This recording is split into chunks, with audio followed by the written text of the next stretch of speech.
오늘 하나님의 선물 마태복음 111번째 시간으로 신앙의 두 얼굴이라는 제목으로 우리 하나님 말씀 함께 나누도록 하겠습니다. 2주 전에 우리는 제자들이 공경에 빠져 있을 때 무리를 걸어서 제자들을 찾아오시는 주님에 대해서 살폈다는 거 기억하실 겁니다. 무리를 걸어 오셨다 하는 것 대단한 일이죠. 그래서 그 주님은 우리가 공경에 처해 있을 때는 그 어떤 방법을 동원하셔서라도 기적으로 무리를 걸으셔서라도 우리에게 찾아온다는 겁니다. 찾아오시되 반드시 오시고 늦지 않게 오신다 하는 것, 우리 주님의 우리를 향한 사랑입니다. 무리를 걸어 오셨다는 것 대단한 기적이죠. 지구상에 누가 무리를 걸을 수 있겠습니까? 그런데 무리를 걷는 것도 기적이지만 주님께서 우리를 찾아오시는 것 자체로 이미 기적입니다. 우리가 누구간데 주님이 오십니까?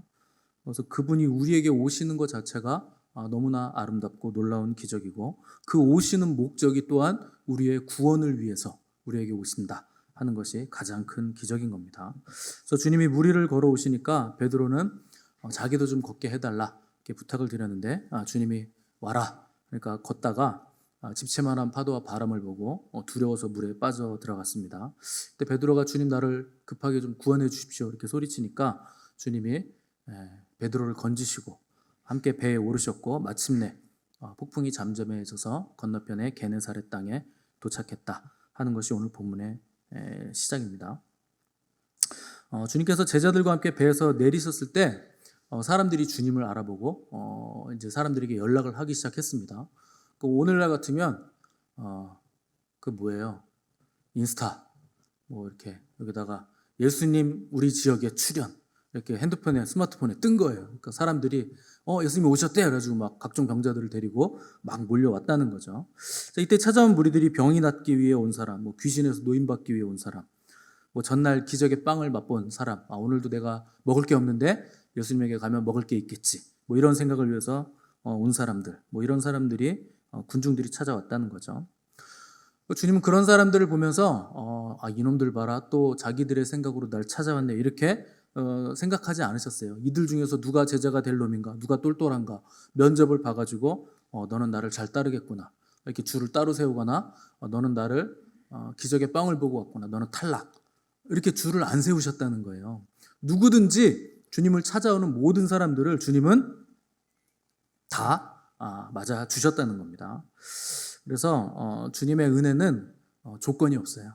우리의 어떠함에 상관없이 주님은 그분을 찾는 모든 사람들에게 그분의 은혜를 베풀어 주신다. 우리가 대단하게 도덕적이어서 대단하게 성격이 좋아서 온유해서 그래서 주님이 우리에게 은혜를 주시는 게 아닙니다. 주님이 사랑하시기 때문에 우리에게 은혜를 주신다는 거예요. 근데 당시에 바리새인들과 서기관들, 이 종교인들은 주님과는 완전히 달랐는데 그들은 사람들의 아픔에는 관심이 없습니다. 고통이나 고난이나 아픔이나 그들의 필요에는 관심이 없고 어떻게든 자기들의 의를 드러내고 자기들의 기득권을 유지하기 위해서, 그리고 그 기득권을 유지하는 데 도움이 되는 종교적인 전통, 또 율법이라는 무거운 짐을 백성들에게 짐을 지우면서 자기들의 기득권을 지키려고 하는 사람들이었죠. 그 사람들은 율법을 지켜야 구원을 받는다, 특별히 장로들의 유전을 철저하게 지키는 게 율법을 지키는 거다 이렇게 가르침을 줬기 때문에 백성들이 굉장히 힘겨워했는데, 문제는 그들이 강조하고 가르치는 그 율법이라는 것들이 자기들이 따로 만든 전통이라는 데 문제가 있는 겁니다. 그거 자체가 하나님의 말씀이 아니고 자기들이 하나님의 말씀을 해석해서 자의적으로 율법을 계량화시킨 거예요.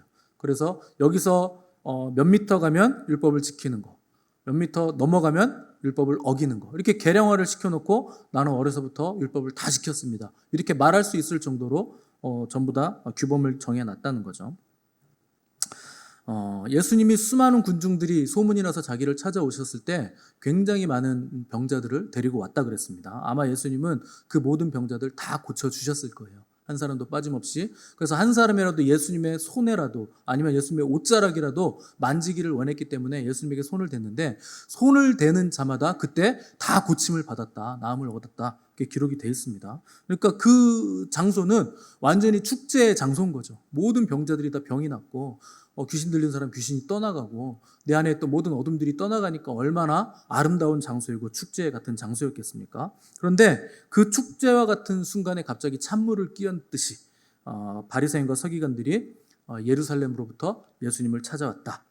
이렇게 기록이 되어 있습니다. 그러니까 말하자면 예루살렘으로 왔다는 것은 유대교를 대표하는 사절단의 대표성을 가지고 기독교의 대표인 예수님을 지금 찾아왔다 하는 것이죠. 자, 우리 15장 1절에서 2절 말씀 한번 읽어보겠습니다. 1절, 2절 시작.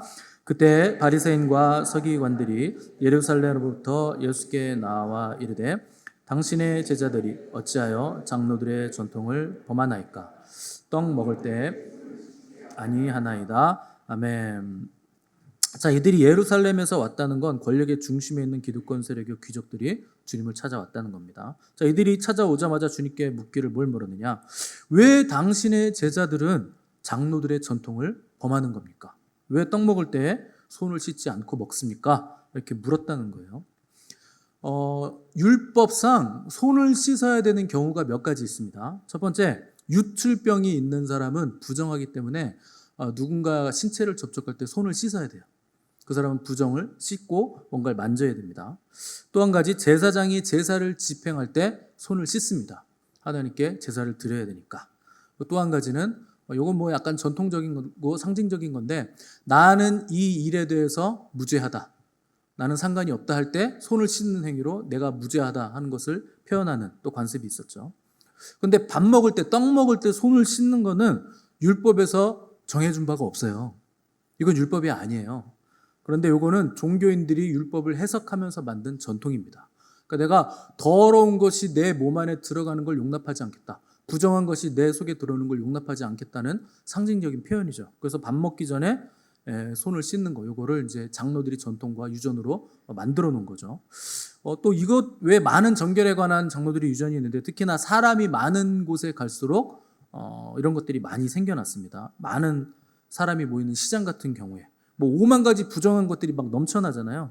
그래서 더 많은 정결 예식들을 만들어 놓고 이거를 지켜야 율법을 지키는 것이고 율법을 지켜야 구원을 받을 수 있다, 이렇게 가르쳤다는 거예요.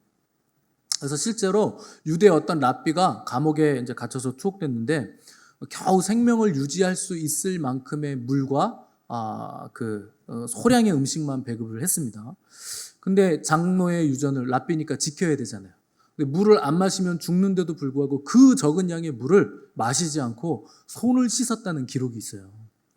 그러니까 자기 생명의 위험을 느끼는데도, 위험한데도 마실 물을 가지고 나는 손을 씻지 않고 먹을 수 없다, 그 장로들의 유전이기 때문에 그렇게 했다는 거죠. 그러니까 유대인들에게 장로의 전통이란 생명과도 같은 법이었다 하는 겁니다. 여러분, 이게 바로 종교의 특징입니다. 근원적인 걸 지키지 않고 자기들이 만들어 놓은 사람의 계명을 지키는 거예요. 그래서 거짓 종교의 특징은 하나님의 말씀보다 자기들의 전통, 사람의 생각을 더 중요하게 여긴다 하는 것이죠. 전통에 말려들어서 헤어나오질 못하는 게 종교입니다. 지금까지 이렇게 우리가 해왔기 때문에, 전통적으로 이렇게 해왔기 때문에 앞으로도 이렇게 계속 해야 된다. 이것이 전통의 문제죠. 마음의 중심에는 상관없이 형식을 꼭 지켜야 된다는 거죠. 그래서 한국 교회도 이런 게 굉장히 많죠. 대표적인 거 제가 추도 예배라 그랬습니다. 추도 예배는 드리면 안 되는 겁니다. 그거 가증한 거예요. 죽은 사람에 관해서 무슨 예배를 드릴 이유가 뭐가 있습니까? 죽은 사람을 위해서 기도해도 되나요? 안 되나요? 기도하면 안 돼요. 죽은 사람 위해서 기도하는 건 율법에서 금하고 있는 겁니다. 성경에서. 그런데 이게 왜 우리나라에 생겼느냐? 큰 교회가 이걸 하니까 다 따라한 거예요. 무슨 대형 교회들이 갑자기 매뉴얼을 만들어 놓고 추도예배 매뉴얼 해가지고 이런 순서로 드려라. 그러니까 이거 해도 되나 보다. 그냥 다 따라한 겁니다. 목사들도 생각 없이 그냥 큰 교회가 하니까 다 따라한 거예요. 성경은 분명하게 죽은 자를 위해서 기도하지 말라고 되어 있습니다. 우리 추도 예배 때 죽은 사람 위해서 기도 안 해요. 그냥 죽은 사람이 우리에게 해주신 일을 기억하며 우리가 함께 모여서 하나님께 감사하고 함께 모임을 갖는 거죠. 그 예배를 왜 드립니까? 그냥 모이시면 되죠. 왜 굳이 추도 날에, 돌아가신 날에 굳이 왜 그날 예배를 드립니까? 그냥 평소에 모여서 돈독하게 우정을 다지시고 밥 드시고 그냥 평소에 사이좋게 지내시면 되지. 왜 꼭 그분이 돌아가신 날에 모여서 그걸 합니까? 그거는 분명하게 뭔가 의도가 있는 거예요. 관습이에요, 관습. 마치 그 사람이 돌아가신 날에 모여서 뭔가를 해야 내가 부모를 공경하는 것 같은 거예요. 살아있을 때 공경해야지. 돌아가신 다음에 그거 하면 뭐합니까? 이미 가셨는데. 둘 중에 하나예요. 천국 가셨든지 지옥 가셨든지. 지옥 가셨으면 추도 예배 드리면 천국으로 올라갑니까? 천국 가셨으면 다 이루어졌는데 무슨 기도를 하고 예배를 드립니까? 그분을 위해서. 그 쓸데없는 짓이에요. 그런 거 하지 마세요. 여러분들을 걱정하십시오. 돌아가신 분 걱정하지 마시고. 그래서 기도는 살아있는 동안 살아있는 사람 위해서 하는 겁니다. 죽은 데는 소용없어요. 근데 예전에 어떤 유명한 목사가 추도 모임에 초청을 받았나 봐요. 그러면서 이 사람이 또 유명하니까 글도 많이 쓰시는 분이에요. 그래서 거기다 뭐라고 글을 썼냐면 거기 있는 사람들을 위해서라도 죽은 자의 영혼을 위해 따뜻하게 기도해 주는 것이 참된 그리스도인의 정신이다. 정신이 나간 거예요. 참된 그리스도인의 정신이 아니고. 아니 성경이 하지 말라는 걸 왜 합니까? 죽은 자를 위해서 기도하지 말라 그랬는데 거기에 모여 있어서 나를 초청해 준 그 사람들을 위해서라도 내가 따뜻하게 죽은 사람들을 위해서 기도해 주는 것이 참된 그리스도인의 정신 아니냐. 여러분 그게 인본주의입니다. 사람 때문에 하지 말라는 거 하는 거. 그게 인본주의예요. 인간적인 거예요. 그게. 인간적인 정 때문에 성경이 하지 말라고 하나님이 하지 말라고 가증히 여기는 걸 따뜻하게 해줘요? 그럼 따뜻한 데 갑니다. 나중에. 성경이 하지 말라 그러면 하지 말아야 되는 거예요. 멈추라 그러면 멈춰야 되는 거예요. 왜 하나님의 말씀보다 인간적인 생각을 더 앞세웁니까? 로마 카톨릭의 문제가 여기 있는 거예요.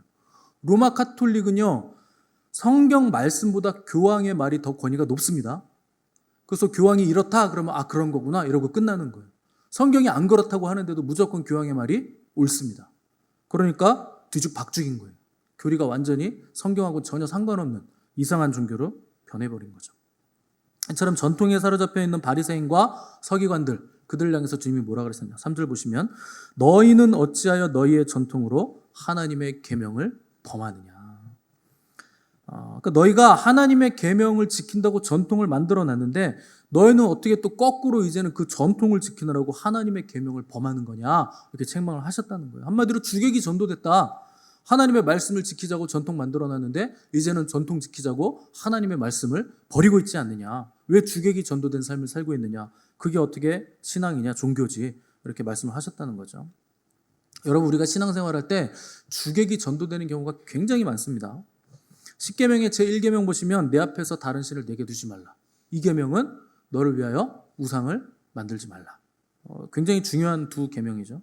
근데 이런 계명들을 대할 때 우리가 어떻게 반응하냐면 아 그래 우상 숭배하면 안 되지. 우상 만들면 안 되지. 그래 우상 숭배하지 말자. 이렇게 생각하고 끝납니다. 우상을 안 섬기는 거에 열중하면서 내가 어떻게 하면 하나님을 사랑하고 하나님을 잘 믿을까에는 관심을 안 둬요.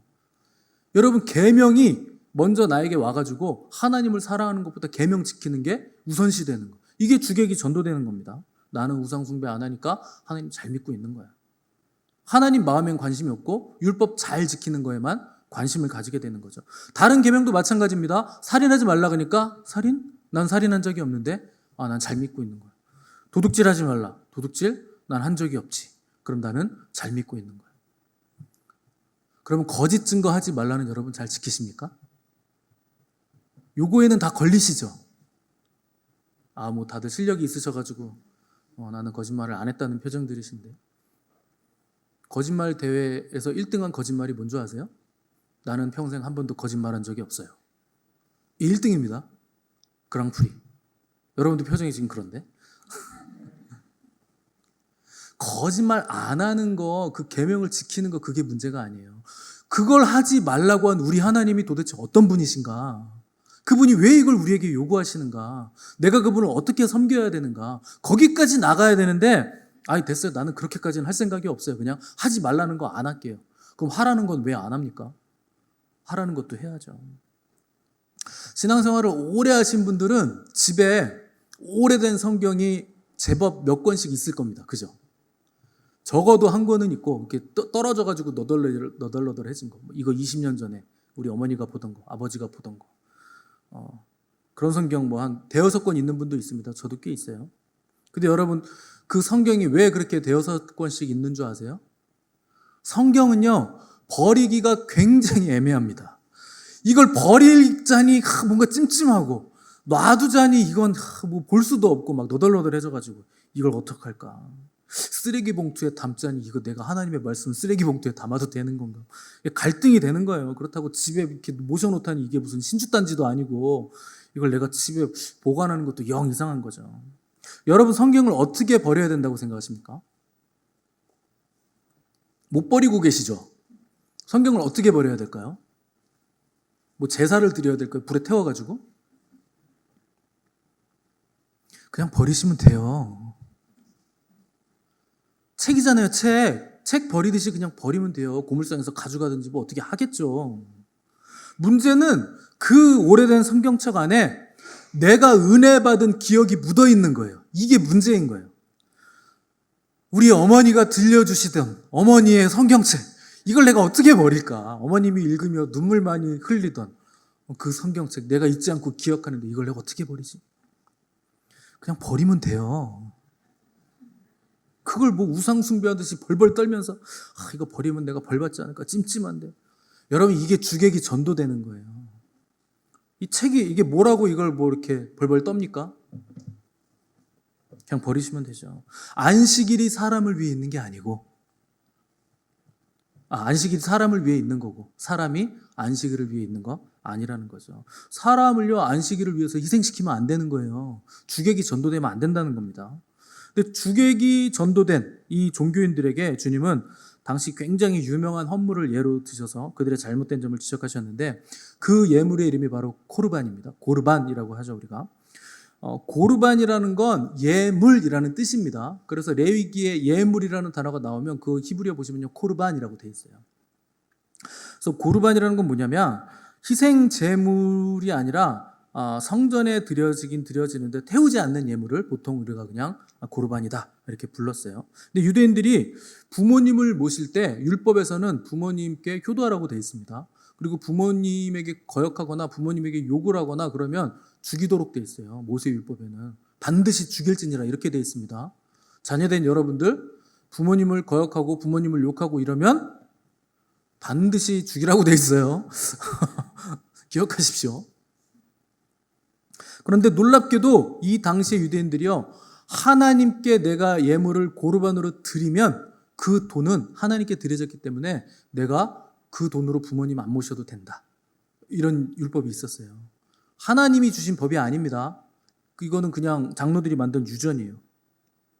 그러니까 부모를 공경하지 않아도 된다는 폐륜적인 논리를 고르반이라는 예물을 이용해서 만들어 놓은 거죠. 근데 놀랍게도 탈무드에 보면 이런 구절이 있어요. 고르반은 물려도 된다. 그러니까 부모님께 드리기 싫을 때, 부모님 모시기 싫을 때 내가 하나님께 내 재산을 고르반으로 바쳤습니다. 그러면요 부모님한테 용돈 안 드려도 돼요. 하나님 거니까 다. 그런데 탈무드에 보면 당장 고르반이라고 할지라도 당장 예물로 드리지 않고 자신을 위해서 써도 되고 남을 위해서 써도 된다고 명시가 되어 있습니다. 나중에 드려도 되는 거예요. 그런데 나중에 드리기 전까지 거기에서 돈을 좀 빼가지고 자신을 위해서 쓰는 거 용납된다. 남을 위해서 쓰는 거 용납된다는 거예요. 그럼 부모님을 위해서 써도 되는 거죠. 그런데 내가 이거 고르반으로 하나님께 드렸으니까 부모님 드릴 게 없네요. 죄송해요 부모님. 이렇게 해서 부모님 모시는 걸 빠져나갔다는 거예요. 그래서 유대 역사가들에 의하면 고르반으로 드려졌다고만 하면 이웃을 위해 땡전 한 푼 쓰지 않아도 그 사람은 경건한 사람으로 여겨졌다. 이렇게 기록이 되어 있습니다. 그러니까 예수님이 이걸 예로 드신 거죠. 너희는 계명을 회피하는 위선자들이고 전통을 핑계로 하나님의 율법도 버리고 부모 공경도 내팽개치는 폐륜아들이다. 이렇게 책망하신 거예요. 왜 너희는 너희의 전통 가지고 하나님의 말씀을 정면으로 위배하느냐? 전통이 하나님 말씀보다 더 위에 있느냐? 이렇게 책망을 하신 거죠. 이 사람들이요 처음에 유전과 전통을 만들었을 때 왜 만들었느냐? 하나님의 말씀을 어떻게든 잘 지켜보려고 만든 겁니다. 우리가 잘 지켜보자. 그래서 세부사항 조항을 만든 거죠. 살인하지 말라는 말씀이 있으니까 그래 우리가 어떻게 이 말씀을 철저하게 지킬까? 어디까지가 살인인가 이걸 규정해 놓고 그래 이렇게 하면 살인, 이렇게 하면 안 하면 살인하지 않는 거. 이걸 그어 놓은 거예요. 근데 시간이 흐르다 보니까 이제 본질보다 이 해석이 더 중요해진 거죠. 너 그렇게 하면 살인이라고 규정이 되어 있는데 왜 거기까지 나갔어? 이렇게 된 거예요. 그러니까 나중에는 장로들의 전통과 유전이 하나님의 말씀과 동급이 돼버린 거죠. 현대 교회는 모두가 개신교는 종교개혁의 후예들입니다. 우리는 다 종교개혁자들의 후예들이에요. 종교개혁에 있어서 가장 중요한 두 사람을 꼽으라고 한다면 루터하고 칼빈이죠. 루터는 루터란이라고 해서 루터교가 있고 칼빈은 칼빈주의를 기본으로 하는 장로교가 있습니다. 자, 장로교는 우리나라에서 가장 많은 교세를 차지하고 있죠. 전 세계적으로 보면 장로교는요 굉장히 작은 교단이에요. 전세적으로 가장 큰 교단은 남침례교입니다. 침례교. 그리고 제가 신학을 한 나사렛교. 이것도 굉장히 전 세계적으로 큰 교단이에요. 장로교는 굉장히 작습니다. 근데 유독 우리나라에서는요 장로교가 굉장히 파워풀하죠. 왜 그러냐면 우리나라에 들어온 선교사들이 장로교 선교사들이 들어와서 그렇습니다. 근데 전 세계적인 교세로 보자면 장로교는 굉장히 작아요. 근데 이 장로교는 칼빈주의를 절대화합니다. 칼빈의 신학을 절대화해요. 그래서 칼빈의 사상을 추구하던 칼빈주의자들을 잘 보시면 굉장히 사납습니다. 그래서 칼빈주의자들 굉장히 공격적이고 사나워요. 그래서 자기들만 바른 신앙이고 바른 신학이라고 주장하면서 칼빈주의 교리와 자기들의 개혁주의 교리에 조금만 엇나가면 무조건 이단으로 정죄합니다. 이게 칼빈주의의 문제예요. 장로교의 문제입니다. 뭐 교파나 교단을 무시하라는 게 아니고 교단이나 교단의 신학이 칼빈주의 신학이 칼빈이 하나님과 하나님의 말씀보다 높을 수는 없어요. 칼빈이 종교개혁을 했으면 우리가 자기들이 칼빈의 후예면 그 위에 뭔가를 더 쌓아야죠. 왜 거기서 아직도 한 걸음도 못 나갑니까? 우리가 계시가 훨씬 더 풍부하고 많은데. 신학이 성경의 권위보다 위에 있을 수는 없다는 겁니다. 근데 주객이 자꾸 전도되는 거예요. 칼빈주의 교리가 절대적이지. 또 하나님 말씀보다 더 절대적이라는 거예요. 근데 우리는 안 그러냐? 우리도 마찬가지입니다. 우리는 믿음이라는 걸 논할 때요 항상 뭘로 접근하느냐? 옳고 그름의 문제로 접근합니다. 근데 여러분 믿음이 옳고 그름의 문제입니까? 우리가 믿음을 가지게 된 게 우리가 옳아서 믿음을 가졌습니까? 아니에요. 우리가 아직 죄인 되었을 때, 잘못돼도 한참 잘못됐을 때, 그때 우리에게 하나님이 오신 거예요. 우리를 구원해 주신 거예요. 우리가 뭘 잘해서 구원받은 거 아니에요. 그래서 믿음은 옳고 그름의 문제거나 윤리 도덕의 문제가 아닙니다. 하나님을 향한 사랑의 문제예요. 믿음은 사랑의 문제입니다. 물론 믿음은 의로운 거죠. 근데 우리 스스로 의로울 수 있습니까? 우리에게 필요한 의는 내가 뭔가를 잘해서 얻어지는 의가 아니에요. 우리에게 필요한 의는 딱 하나예요. 예수 그리스도의 의. 그게 우리에게 필요한 겁니다. 근데 바리새인과 서기관들은 자기들이 계명을, 장로들의 유전을 잘 지켜서 누가 봐도 의로운 사람으로 겉으로 보이기 위해서 열심히 있었다는 거예요. 그런데 주님은 그들의 중심을 아시죠. 그들의 마음에는 돈이 가득했고 교만이 가득하고 외식이 가득했다 하는 것을 주님이 아셨다는 거예요. 겉으로 보기에는 율법을 잘 지키는 것 같아요. 그런데 실상은 율법을 파괴하는 사람들, 그들이 종교인들이었다는 겁니다. 율법은 우리의 의로움을 위해서 주어졌다라기보다는 우리의 마음을 위해서 주어진 거예요. 그래서 할례를 받을 때 육체에 받습니까? 아닙니다. 할례는 마음에 받는 거예요. 육체에 받는 게 아니고. 근데 우리는 자꾸 율법을 통해서 나의 선을 이루려고 하는 거죠. 그렇게 접근하면 율법은 율법의 기능으로서 작동하지 않습니다. 그럼 우리에게 율법이 어떻게 다가오느냐? 정죄로 다가와요. 하나라도 지키지 못하면 율법은 우리를 정죄합니다. 1.1획이라도 다 지켜야 돼요. 율법을 지켜서 의로움을 얻으려면. 그래서 율법이 율법으로서 온전하게 역사하려면 우리에게 필요한 의는 예수 그리스도의 의로움. 그게 먼저 우리에게 들어와야 되는 거예요. 근데 우리는 여전히 율법적으로 오르려고 하죠. 그래서 옳고 그름에 비해서 나는 믿음이 있다. 이걸 핑계로 다른 사람들을 정죄하죠. 자기를 기만하는 겁니다. 그래서 다른 사람들을 판단하고 정죄함으로 자기 의를 드러내려고 하는 거죠. 내 의를 강화시키는 거죠. 그래서 바리새인의 기도가 그거 아닙니까? 나는 저 세리와 같지 않음으로 인해서 감사하나이다. 나는 저 지옥갈 인간과 같지 않다. 그래서 그 자기는 그렇지 않다는 것으로 상대를 비난하고 비판하고 정죄함으로써 안정감을 누리려는 거. 그게 바리새인과 서기관들의 죄라는 거예요. 심각한 죄라는 거예요. 자, 우리 7절에서 9절 말씀 한번 읽어보겠습니다. 7절에서 9절 시작. 외식하는 자들아, 이사야가 너희에 관하여 잘 예언하였도다.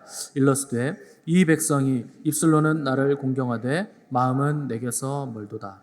사람의 계명으로 교훈을 삼아 가르치니 나를 헛되이 경배하는도다 하였느니라 하시고 아멘. 자, 이렇게 인간의 전통과 유전으로 옳고 그름을 따지는 종교인들, 주님이 그들에게 별명을 하나 붙여주셨는데 그들의 별명이 뭐냐? 외식하는 자들. 밖에 나가서 밥 먹는 거 아니라는 거 아시죠? 외식이. 겉으로 보이는 형식만 있는 자들. 외식이란 건 뭐냐? 두 얼굴을 가졌다는 거예요. 사람은 두 개의 얼굴이 있습니다. 하나는 겉으로 보이는 얼굴이 있고요. 하나는 내면에 있는 마음의 얼굴이 있어요. 그래서 신앙에 두 얼굴이 있다는 거예요. 겉은 번들어한데 속은 시체 썩는 냄새가 진동하는 무덤 같은 얼굴을 가진 사람들이 있다는 거예요.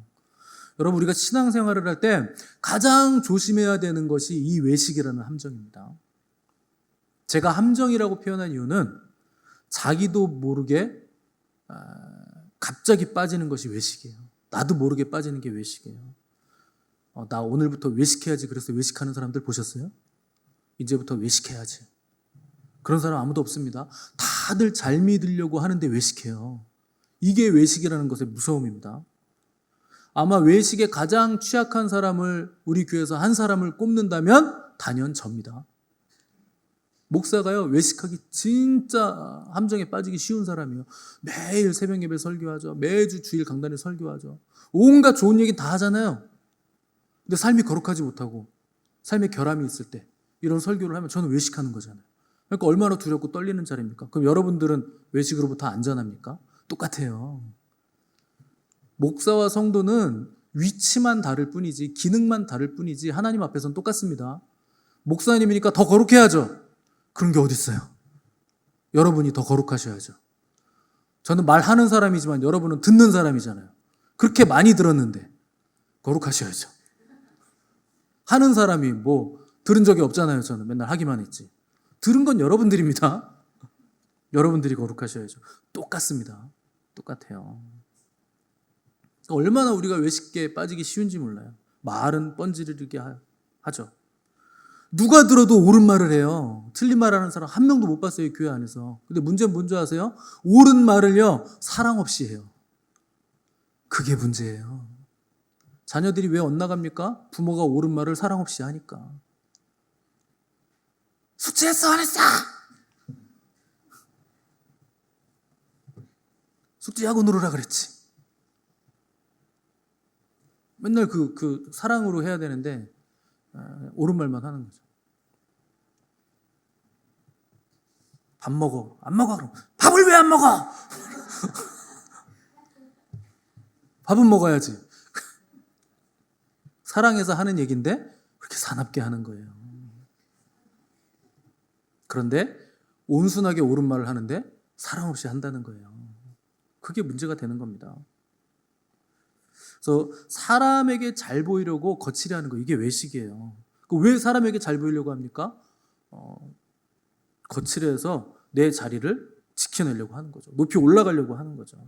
그래서 자기는 하지도 않으면서 남에게 자꾸 이거 지키라고 시키는 거예요. 이거 해라, 저거 해라, 이거 해야 된다. 자꾸 시키는 겁니다. 그래서 외식하는 사람들의 두 가지 특징이 있습니다. 첫 번째, 입으로는 하나님을 경외하는데 마음은 하나님으로부터 멀다. 이사야의 말씀을 주님께서 인용하신 거예요. 이 백성의 입술로는 나를 공경하되 마음은 내게서 멀도다. 입은요, 진짜 끝내주게 말을 한다는 거예요. 율법을 그렇게 많이 아니 말은 얼마나 잘합니까? 근데 마음은 하나님께 가 있지 않다는 거예요. 마음에 사랑이 없다는 거예요. 입술로만 한다는 거예요. 둘째는 하나님의 말씀을 빙자해서 사람의 교훈을 가르친다. 이게 무슨 얘기냐? 거룩한 말을 하고 하나님의 말씀이라고 하지만 지 얘기한다는 거예요. 가끔 이런 분들이 있어요. 저 찾아오셔가지고 목사님 누가 그러는데 이건 이렇고 이건 저렇대요. 나중에 보면요 자기 생각입니다. 누가 이런 얘기를 했다 그래요. 다 자기 생각이에요. 자기가 동의하니까 저한테 얘기하는 거 아닙니까? 그게 맞다고 생각하니까. 그래서 저는요 웬만하면 안 믿습니다. 죄송해요 이런 말씀 드려서. 여러분들이 하는 얘기 제가 반만 믿어요. 제가 누구 때문에 이렇게 상처받았어요. 그럼 전 가장 먼저 무슨 생각하는지 아십니까? 손바닥이 그냥 소리가 나지는 않을 텐데요. 왜 상처를 주고받습니까? 똑같아서 그래요.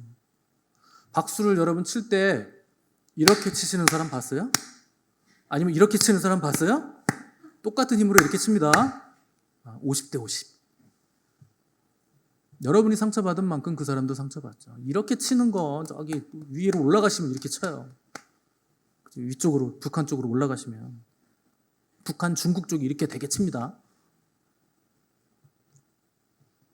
자기 생각을 강요하기 위해서 하나님의 말씀을 덮어 씌우지 말라는 거예요. 그게 외식입니다. 그런 사람들은 하나님이 어떻게 하시냐? 예배를 받지 않으십니다. 그래서 9절 마지막에 뭐라고 되어 있습니까? 나를 헛되이 경배하는도다. 마음 내게서 멀고 자기 생각을 하나님의 계명인 것처럼 덮어 씌워서 가르치니 그들이 나를 헛되이 경배한다. 예배 안 받으시겠다는 거예요. 경배 아무리 해도 소용없다는 거예요. 여러분 외식은요 처음 믿는 초신자가 하는 거 아닙니다. 오래 믿은 분들이 하는 거예요. 외식은. 세월이 흐르고 나이가 들수록 자신도 알지 못하는 사이에 감격과 뜨거움이 사라졌어요. 기쁨이 사라졌어요. 신앙생활에 환희와 감격은 없고 종교 행위만 남은 거예요. 그러니까 외식에 빠지는 겁니다. 그래서 우리가 끊임없이 점검해야 되는 거 내가 지금 외식하고 있지 않은가. 그런데 오늘날 우리들의 문제는 뭡니까? 외식마저도 하지 않는다. 외식이라는 게 뭡니까? 겉으로 드러나는 형식. 그것마저도 하지 않으려고 하는 사람들이 너무나 많습니다. 신앙은 행위이기 이전에 마음의 문제예요. 마음이 없으니까 행위도 안 나오는 거죠. 근데 처음엔 마음이 있었는데 행위만 남는 거. 이게 외식이라는 거죠. 주님은 누가복음에서 부자와 나사로의 비유를 드셨어요. 나사로는 거진 것도 서러운데 몸도 성취한. 그래가지고 개가 그 헌대를 핥았다. 이렇게 표현하고 있죠. 얼마나 이렇게 많이 상처가 있고 아팠으면 개가 와서 그걸 핥았겠습니까? 개가 와서 그걸 핥는데도 쫓겨보내지도 않고 그냥 누워 있는 거죠. 반면에 부자는 매일 잔치하면서 사는 거예요. 근데 놀랍게도 죽은 뒤에 부자는 지옥에 가고 거지 나사로는 천국에 갔어요. 그래서 부자가 지옥에서 너무 뜨거우니까 힘들어가지고 눈을 들어보니까 나사로가 아브라함 품에 안겨있네요. 그래서 아버지 아브라함이요 나사로에게 시켜서 나사로 손끝에 물 한 방울만 탁 찍어가지고 제 혀에 살짝 대게 해주시면 안 돼요. 여기 너무 뜨거운데 너무 더운데. 그랬더니 안 됨. 못 건너간다. 그러니까 부자가 그러면 우리 형제들이 우리 가족들이 여기 오지 않도록 나사로를 좀 살려보내가지고 다시 살게 해서 가서 전해주시면 안 되겠습니까? 그러면 믿지 않겠습니까? 했더니 아브라함이 뭐라고 그러냐면 야 죽은 사람이 다시 살아가서 증언한다고 믿는 거 아니야. 그들에게는 모세와 선지자가 있지 않느냐. 모세와 선지자가 뭐라 그랬습니까? 율법과 선지자 구약 성경이라는 뜻입니다. 그들에게는 하나님 말씀이 있지 않느냐. 그들에게 들을지니라. 모세와 선지자들에게 듣지 않잖아? 그러면 죽은 자가 살아서 다시 간다 해도 안 들어. 소용없어. 아브라함이 그렇게 얘기했다는 거예요. 여러분 부자가 왜 지옥에 갔을까요? 옳지 않은 일을 했기 때문에, 선하지 않았기 때문에, 집 앞에 있는 거지 나사로 돌보지 않았기 때문에. 그럼 나사로는 왜 천국에 갔을까요? 무슨 선한 일을 했다고? 무슨 옳은 일을 했다고? 가난해서 천국에 갔을까요? 부자라서 지옥에 갔을까요? 그럼 여러분 오늘부터 여러분들의 모든 재산을 다 팔아서 교회에 들이시고 가난하게 사셔야 천국을 가겠습니까? 근데 아브라함이 이런 말을 합니다.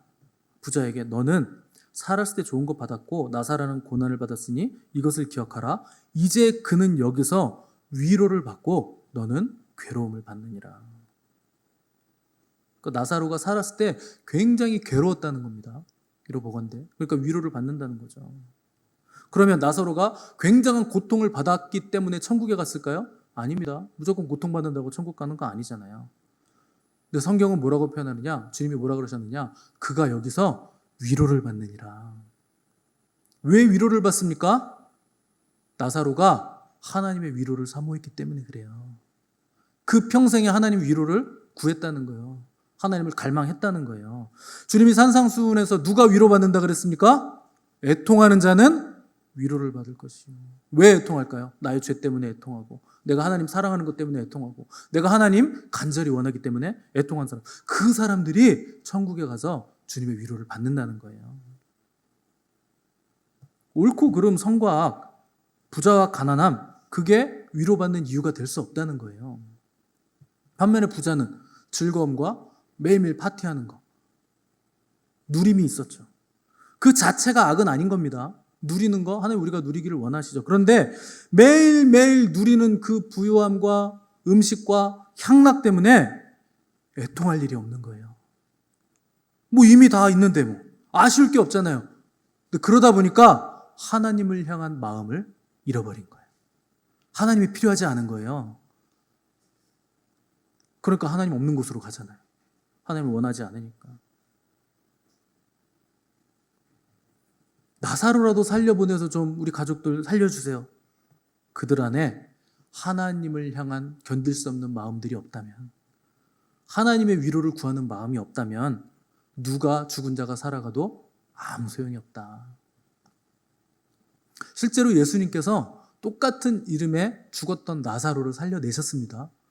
무덤에서 완전히 염까지, 우리말로 하면 염까지 다 해가지고 붕대를 칭칭 감은 자가 살아서 걸어 나온 거예요. 많은 사람들이 그 걸어 나온 살아낸 나사로를 봤습니다. 그런데 어떤 반응을 했느냐? 저 나사로를 살려낸 예수님과 저 살아난 나사로까지 싸잡아서 패키지로 죽여야 된다. 그렇게 반응했다는 거예요. 종교인들이. 죽은 자가 살아났잖아요. 그럼 믿어야 되잖아요. 죽은 사람이 살아났는데 이미 죽은 지 며칠 지나가지고 썩은 냄새가 막 나는 사람이 살아났잖아요. 아, 저분이 하나님이시구나. 저분이 메시아시구나. 믿어야 되잖아요. 안 그렇다는 거예요. 그렇게 반응하지 않더라는 거예요. 그 정상적인 반응이 아닌 거죠.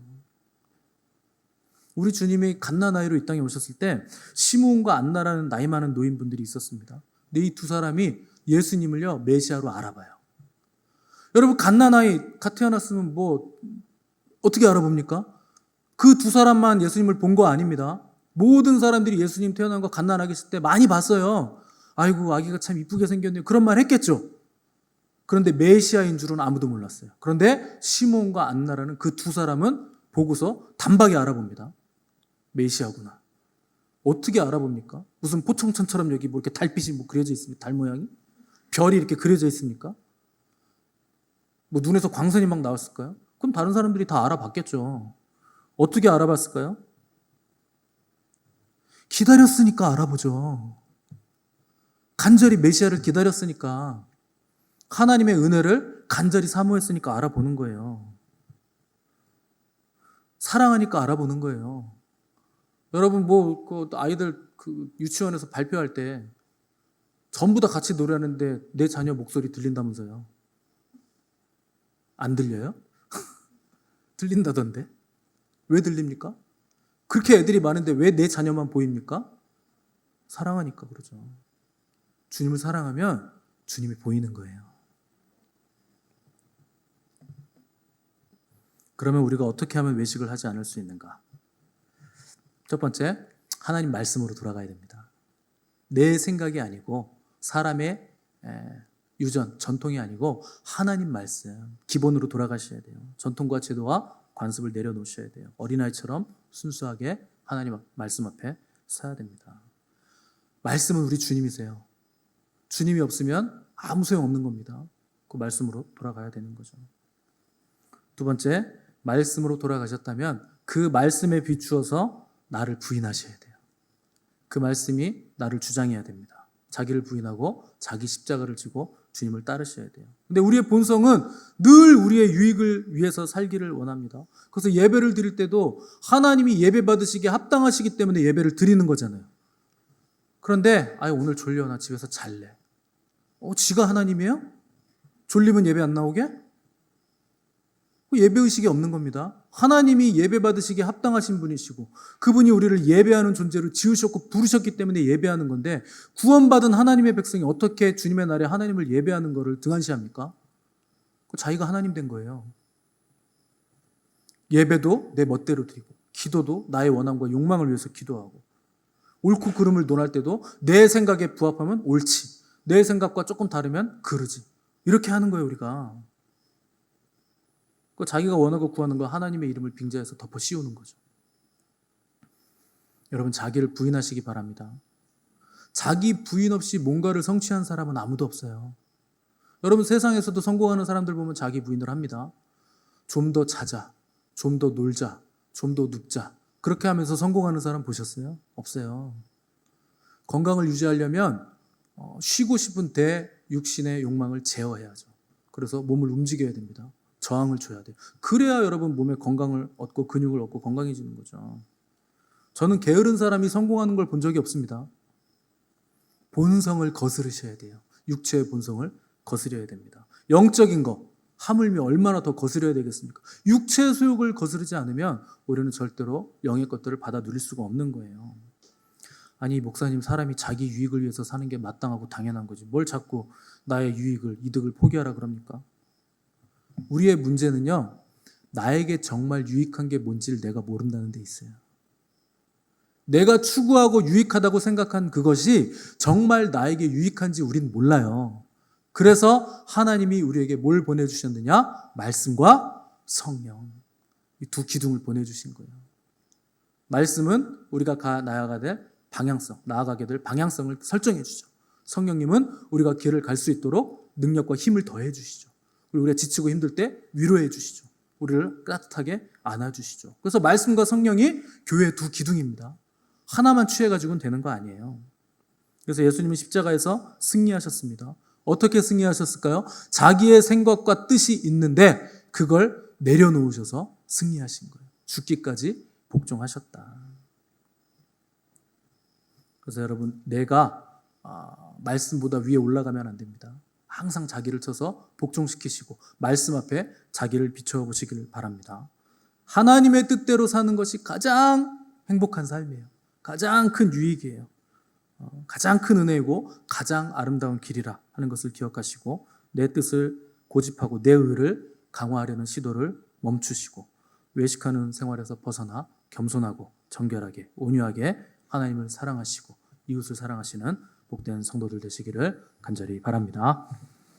함께 기도하겠습니다.